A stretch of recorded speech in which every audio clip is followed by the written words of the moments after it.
చిన్నప్పుడు వాళ్ళకి ఎవరు చదువు చెప్పారు? వాళ్ళ మమ్మీ చదువు చెప్పారు. కారణం ఏంటి? వాళ్ళకి చదువుకోవడానికి స్కూల్స్ దగ్గరలో లేవు.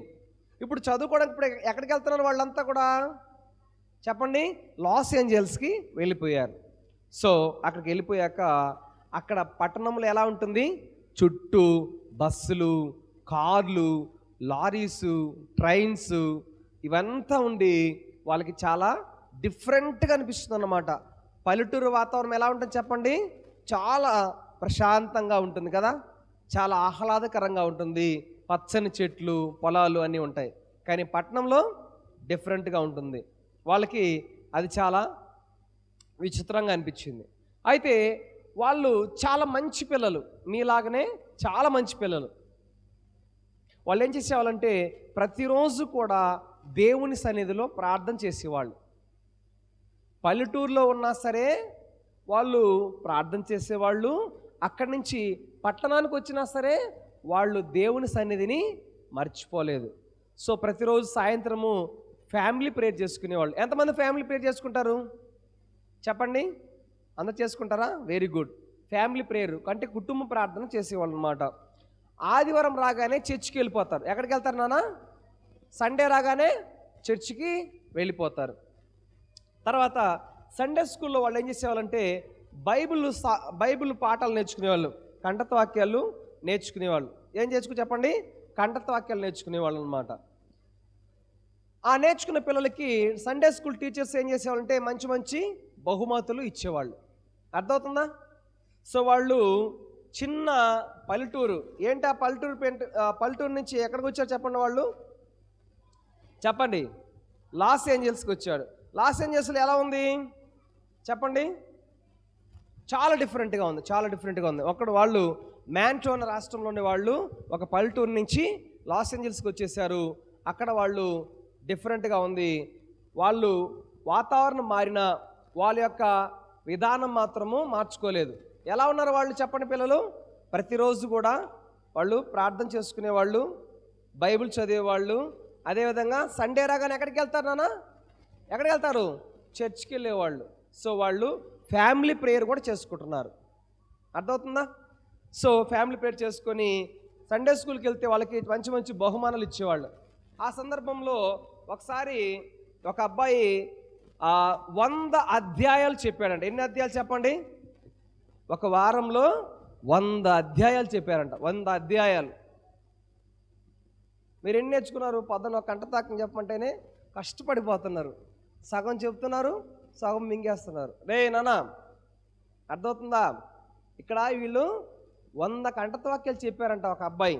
అప్పుడు అది విన్న ఫ్రాంక్లిన్ ఏం చేశాడంటే నేను కూడా సాధించాలి, నేను కూడా మంచిగా కంఠత వాక్యాలు చెప్పాలి అని చెప్పి నిర్ణయం చేసుకొని నేను 150 అధ్యాయాలు నేర్చుకోవాలి. ఎన్ని అధ్యాయాలు చెప్పండి?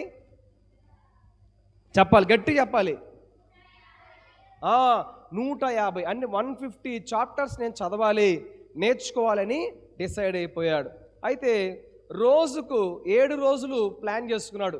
7 డేస్లో నేను కష్టమైనా సరే నేను నా లక్ష్యాన్ని చేరాలి అని చెప్పి ఆ ఫ్రాంక్లిన్ చక్కగా 150 అధ్యాయాలు నేర్చుకున్నాడు. క్లాప్స్ కొడదామా గట్టిగా? ఎన్ని నేర్చుకోవాలి చెప్పండి? 150 అధ్యాయాలు. 150 వచనాలు లేదు, ఇక్కడ అధ్యాయాలను ఉంది. సో అధ్యాయాలు నేర్చుకున్నాడంట. ఎంత పట్టుదల కదా, అర్థమవుతుందా? సో మీరు కూడా అలాగే ఉంటారా? దేవుని వాక్యాన్ని బాగా చదవాలి, నేర్చుకోవాలి. సో ఇక్కడ నగరంలో మ్యాంటోనా లాంటి అడవు లేకపోయినా సరే ఫ్రాంక్లిన్ తన సాహస బుద్ధిని వదలలేదు. అంటే ఎక్కువగా ఏం చేసేవాడు? అక్కడ అడవులో ఉన్నప్పుడు చెట్లు ఎక్కేవాడు, చక్కగా అవన్నీ కూడా ప్రాక్టీస్ చేసేవాడు అనమాట. అయితే ఇంట్లో అమ్మలేని సమయంలో ఏం చేశాడంటే తమ్ముడితో కలిసి ఏం చేస్తున్నాడు? అడవిలో ఎలాగైతే ఆటలాడతాడో ఇంట్లో కూడా అలాగే ఆటలాడాడు. అప్పుడు ఏమైపోయింది? కుర్చీలు, అక్కడ ఉన్నటువంటి స్టెప్స్ ఇవన్నీ కూడా పాడైపోయాయి. అమ్మ తిరిగి వచ్చేసరికి ఎలా ఉంది ఇల్లు? ఎలా ఉంది చెప్పండి? వాళ్ళు బాగా ఇద్దరు ఆడాక ఇల్లంతా ఎలా అయిపోయింది? గందరగోళం. ఎక్కడ పుస్తకాలు అక్కడ, ఎక్కడ బట్టలు అక్కడ, ఆడి పడేశారనమాట. సో ఈ చిలిపి పనులకు ఫ్రాంక్లిన్కి శిక్ష తప్పలేదు. మమ్మీ రాగానే వాడిని ఏం చేసింది, పనిష్ చేసింది అనమాట. సో ఇతరులకు ఇబ్బంది కలిగించకూడదని అతడు గ్రహించాడు. సో అప్పుడు తను గ్రహించాడు. ఎప్పుడు గ్రహించాడు చెప్పండి? ఎప్పుడు గ్రహించాడు? ఏనా చిలిపి పనులు చేయకూడదని ఎప్పుడు గ్రహించాడు? చెప్పు. ఎప్పుడు గ్రహించా అంటే వాళ్ళ అమ్మ అతనికి ఏం విధించింది, పనిష్మెంట్ ఇచ్చింది. అప్పుడు బుద్ధి వచ్చింది.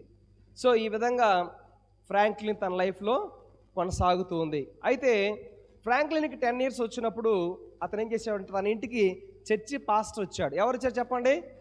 చర్చి పాస్టర్ వచ్చాడు. అయితే తన అల్లరి గురించి వాళ్ళ పేరెంట్స్ చెప్పాలేమో వచ్చారని చెప్పి అతను అనుకున్నాడు. కానీ ఆ యొక్క దైవజనుడు చేంజ్ చేశాడు. ఎంతో ప్రేమతో, ఫ్రాంక్, యేసయ్య నిన్ను ప్రేమిస్తున్నాడు, దేవుడు నిన్ను ప్రేమిస్తున్నాడు అని చెప్పగానే అతడు తన యొక్క హృదయాన్ని మార్చుకుంటూ వచ్చాడు. దేవుడిని ప్రేమిస్తున్నాడు. నువ్వేం చేయాలంటే అబద్ధాలు, అవిధేయత చేసేటువంటి పనులు, దేవునికి ఇష్టమైన పనులు మనం చేయకూడదు. యేసయ్య మన పాపాల కోసము మరణించాడు అని చెప్పి తన తప్పులన్నీ కూడా ఒప్పుకొని యేసయ్యని ప్రార్థించమని, యేసయ్యని తన సొంత రక్షకునిగా స్వీకరించమని పాస్టర్ గారు చెప్పారు. అర్థమవుతున్న పిల్లలు? పాస్టర్ గారు రాగానే ఫ్రాంక్లిన్ ఏం చేశాడు, భయపడ్డాడు. కానీ పాస్టర్ గారు ఏం చేశారు చెప్పండి? ఫ్రాంక్లిన్, యేసయ్య నిన్ను ప్రేమిస్తున్నాడు, నువ్వు చేసేటువంటి చిన్న చిన్న తప్పులు ఏవైతే ఉన్నాయో అవన్నీ కూడా నువ్వు విడిచిపెట్టి నువ్వు యేసయ్యకి ఇష్టంగా జీవిస్తే ఖచ్చితంగా దేవుడు నిన్ను ఆశీర్వదిస్తాడని చెప్పి పాస్టర్ గారు చెప్పినప్పుడు ఫ్రాంక్లిన్ దేవునికి విధేయత చూపించాడు. అయితే ఫ్రాంక్లిన్ ప్రార్థనకే తన జీవితం పరిమితం కాలేదు. అతను స్కౌట్స్లో చేరి కఠినమైన శిక్షణ తీసుకునేవాడు. స్కౌట్స్ అంటే సైనికులు. ఎంతమందికి మిలిటరీ వాళ్ళు తెలుసు చెప్పండి? తెలుసు కదా. సో వాళ్ళ యొక్క ట్రైనింగ్ ఎలా ఉంటుంది? బాగా కూర్చోనా, సరిగ్గా కూర్చోవాలి. మిలిటరీ వాళ్ళ ట్రైనింగ్ ఎలా ఉంటుంది? చాలా కఠినంగా ఉంటుంది అన్నమాట. వాళ్ళు చాలా టఫ్గా వాళ్ళు నేర్చుకుంటారన్నమాట. ఆ యొక్క జిమ్నాస్టిక్స్ కానీ చాలా కష్టపడి నేర్చుకుంటారు. అయితే కాళ్ళను వాడకుండా కేవలం చేతులతోనే తనకు తానే ఎక్కే విధంగా ఏదైనా ఒక చెట్టు ఎక్కాలనుకోండి, మనం ఏం చేస్తాము, కాళ్ళతో చేతులతో ఎక్కుతాం కదా. కానీ ఫ్రాంక్లిన్ మాత్రము తన 2 చేతులతో మాత్రమే డిపెండ్ చేసుకుంటూ చెట్లు ఈజీగా ఎక్కగలిగేవాడు. అంటే అంత స్ట్రెంగ్త్ సంపాదించుకున్నాడు. తర్వాత ఏం చేసేవాడంటే తన యొక్క శరీరాన్ని దృఢంగా మార్చుకున్నాడు. ఎల్లప్పుడూ సిద్ధంగా ఉండాలి అనేటువంటి సూత్రాన్ని పాటించాడు. అయితే అతనికి ఒక కళ ఉంది. ఏంటి అతని డ్రీమ్? ఏంటంటే మేము సొంతంగా ఒక కారు కొనుక్కోవాలి. మీకు అందరికీ కోరికలు ఉన్నాయా? ఎంతమంది కోరికలు ఉన్నాయి పిల్లలు? చెప్పండి. డ్రీమ్స్ ఉన్నాయా? ఏంటి నీ కోరిక? చెప్పు, ఏంటి నీ కోరిక? చెప్పండి గర్ల్స్, చెప్పండమ్మా, మీ డ్రీమ్స్ ఏంటి? కోరికలు ఏం లేవా? మీ ఆశలు ఏదైనా సాధించాలి, మేము ఏదైనా తీసుకోవాలి. అయితే ఫ్రాంక్లిన్కి ఒక అన్నదమ్ములిద్దరికి ఒక కోరిక ఉంది. ఏంటంటే వాళ్ళు ఒక కారు కొనుక్కోవాలనుకున్నారు. ఏం చెప్పండి? కారు. మీకు అందరికి కారు కొనుక్కోవాలి ఇష్టం ఉందా? సరే, వీళ్ళు ఏం చేశారు చూద్దాం. ఉదయాన్నే 5 గంటలు లేచి, ఎన్ని గంటలు లేచారంటే వాళ్ళు ఉదయాన్నే 5 గంటలు లేచి సైకిళ్ళ పైన, ఇప్పుడు మీరు చూస్తున్నారు కదా అక్కడ న్యూస్ పేపర్స్ అన్ని కూడా, టౌన్లో ఉన్నటువంటి హౌసెస్ అన్ని కూడా న్యూస్ పేపర్స్ వేసి వాళ్ళు డబ్బులంతా కూడా కష్టపడి సంపాదించారు. $200 ఫ్రాంక్లిన్కి 16 సంవత్సరాలు వచ్చేసరికి ఒక కారు కొనుక్కునేశాడు. ఎన్ని సంవత్సరాలు చెప్పండి? 16 years. 16 సంవత్సరాలు రాగానే ఏం కొనుక్కున్నారు చెప్పండి వాళ్ళు? చెప్పండి. కారు కొనుక్కున్నారు. 16 సంవత్సరాలు అంటే ఏ క్లాస్ ఇప్పుడు? 10th క్లాస్ అయిపోయి ఇంటర్మీడియట్ ఫస్ట్ ఇయర్ వచ్చేసరికి మనోడు ఇద్దరు కూడా జాకబ్ అన్న వయసు అనమాట. ఈ ఏజ్ వచ్చేసరికి కారు కొనేసారు వాళ్ళు. చిన్నప్పుడు ఏం చేశారు వాళ్ళు? ఒక డ్రీమ్ కలిగి ఉన్నారు, మేము ఏదో ఒకటి సాధించాలి, ఒక కారు కొనుక్కోవాలనుకున్నారు. 16 years లాగానే అప్పుడు దాకా దాచుకున్న డబ్బులన్నీ కూడా దాచుకొని కష్టపడి పనిచేసి ఆ వార్తాపత్రికలన్నీ కూడా న్యూస్ పేపర్స్ అన్ని వేసి డబ్బు సంపాదించి వాళ్ళ కారు కొనుక్కునేశారు. అయితే చదువు పూర్తయ్యాక ఫ్రాంక్లిన్కు మెక్సికోలో ఒక విమాన ఫ్యాక్టరీలో ఉద్యోగం వచ్చింది. ఎక్కడొచ్చింది చెప్పండి? విమానాల ఫ్యాక్టరీ. అందరు చెప్తారా? ఏ ఫ్యాక్టరీ అది? విమానాల ఫ్యాక్టరీ. అంటే ఏరోప్లేన్స్ తయారు చేసేటువంటి ఫ్యాక్టరీలో జాబ్ వచ్చింది. ఆకాశంలో ఎగిరే విమానాలు చూసి ఆయన ఎంతో మురిసిపోయేవాడు. మరికొన్నిసార్లు సుదూర ప్రాంతాలకు ఎగిరి వెళ్ళాలని ఆశపడేవాడు. సో కష్టపడ్డాడు, చదువుకున్నాడు, దేవుని యొక్క వాక్యాలు నేర్చుకున్నాడు. అదేవిధంగా తను కష్టపడి సంపాదించి ఒక కారు కొనుక్కున్నాడు. ఇప్పుడు ఏం చేశాడు చెప్పండి? తన చదువు పూర్తయ్యాక ఏరోప్లేన్స్ తయారు చేసేటువంటి ఫ్యాక్టరీలో జాబ్ పొందుకున్నాడు. ఓకేనా? రైట్. సో ఒకరోజు తన స్నేహితుడు విల్లి పరిగెత్తుకుంటూ వచ్చి, తన స్నేహితుడి పేరు ఏంటి చెప్పండి? విల్లి. ఏం పేరు? ఫ్రాంక్లిన్ తమ్ముడి పేరు ఏం పేరు?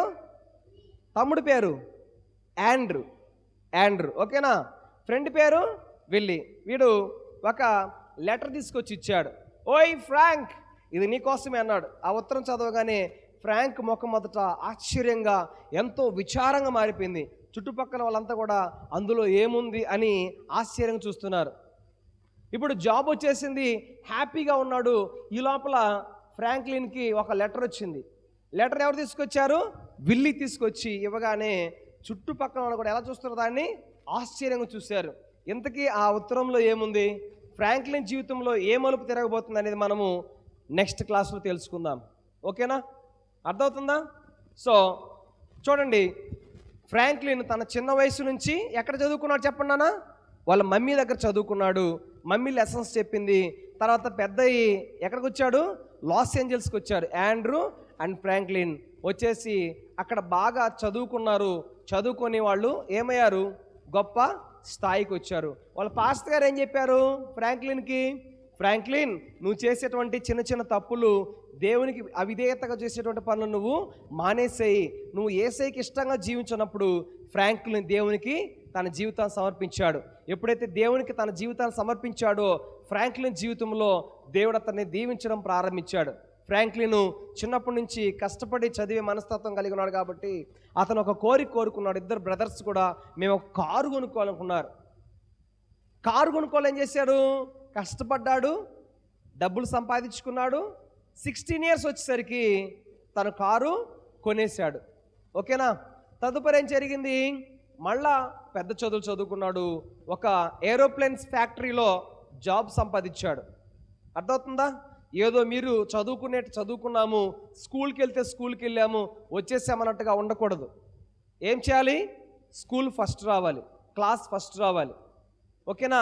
ఎన్ని అధ్యాయాలు నేర్చుకున్నాడు ఫ్రాంక్లిన్ చెప్పండి పిల్లలు? 150 chapters, 150 అధ్యాయాలు నేర్చుకున్నాడు. ఈ రోజున మీరు కూడా మంచిగా కంఠత్వాక్యాలు నేర్చుకోవాలి. ఫైనల్గా అతను జాబ్ సంపాదించాడు.